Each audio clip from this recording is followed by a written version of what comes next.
The moment you declare yourself to be anything, everything unlike it will come into the space. When you make a clear inner decision, I choose confidence, peace, discipline, abundance, your nervous system, habits, and identity begin to shift.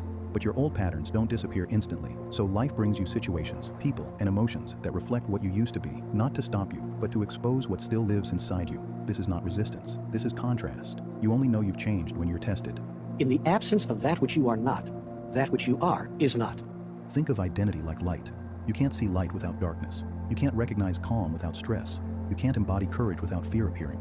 If everything around you matched who you want to be, there would be no reference point.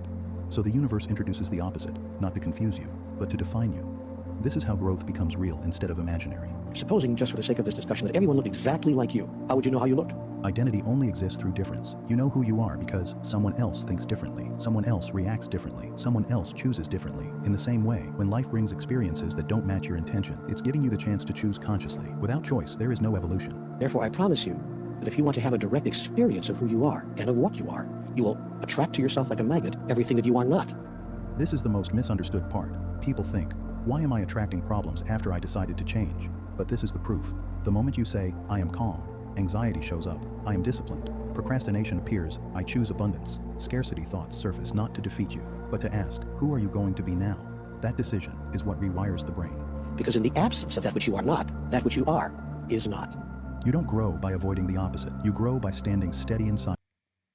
The moment you declare yourself to be anything, everything unlike it will come into the space. And it has to. It's the law of the universe. Why, you ask? Because that's the way the universe works. And here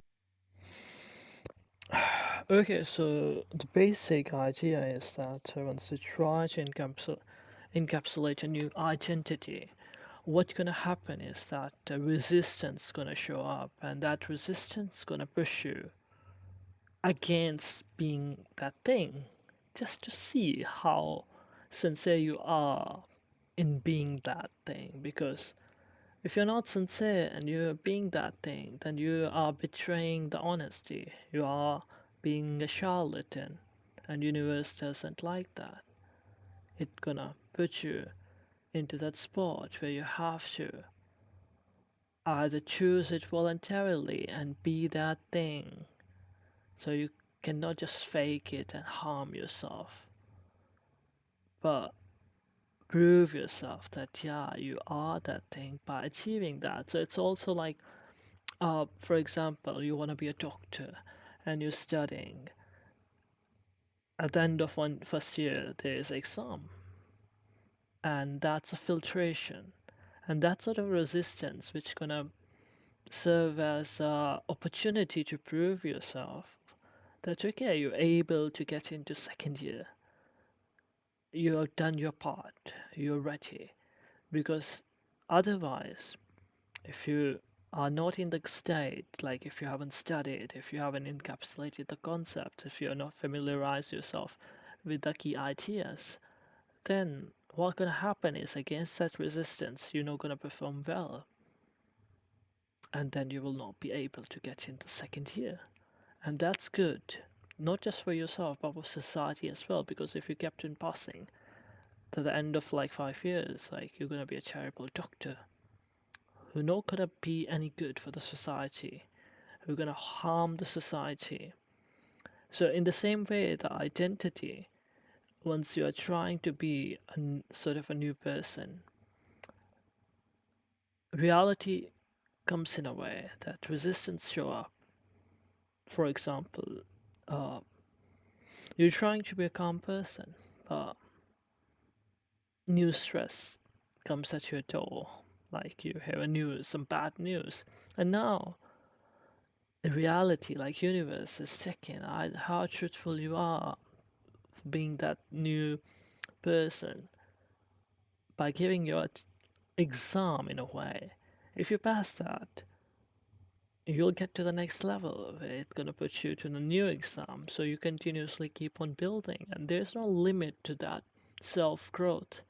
And if you understand that concept, then you're gonna understand how we can get to the point where we feel abundant, uh, full of energy, full of wisdom, full of purpose, and not lacking, not that like those ragged dark holes. Here is why. In the absence of that which you are not, that which you are is not. Did you get that? Supposing, just for the sake of this discussion, that everyone looked exactly like you, how would you know how you looked? How would you know how to describe yourself? How would you be able to say, I'm the one with the long... It's absolutely insane that if you sat in silence for 10 minutes every day with no... The moment you Yes. declare yourself to be... So once you declare yourself to be anything, you have to prove yourself you're that person. If you're not able to prove that, then it's for your own good. That's the argument I will make. So you better be sort of a person who says you are. Or don't lie to yourself, at least. They say the pretend, but yeah, pretend, but also with the true consciousness. Intention of being that thing.